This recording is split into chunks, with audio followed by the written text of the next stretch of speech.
Sindh bank खैरपुनाथन Shah जे bank इंतजामिया bank अंदर private माण्हू मुक़रर करे छॾिया आहिनि। प्राइवेट माण्हुनि जी इजाज़त खां सवाइ को बि अकाउंट होल्डर बि बैंक में दाख़िल नथो थी सघे। मैनेजर चवणु आहे त मूंखे केर बि कुझु नथो करे सघे। संदसि अमले जी गैर अख़लाक़ी रवैये ऐं बदसलूकी सबबि शहरी मुसलसल परेशान आहिनि, जन बार बार एहतजाज जी मुज़ाहिरो पिणु कयो आहे।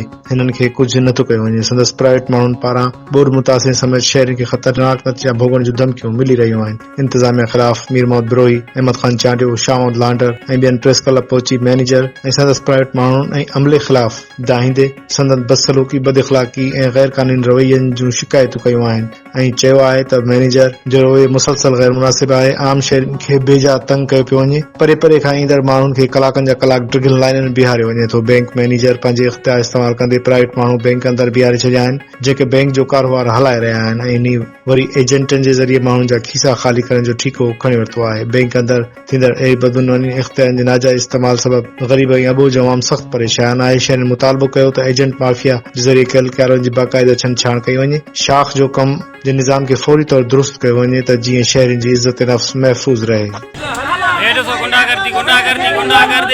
गुंडागर्दी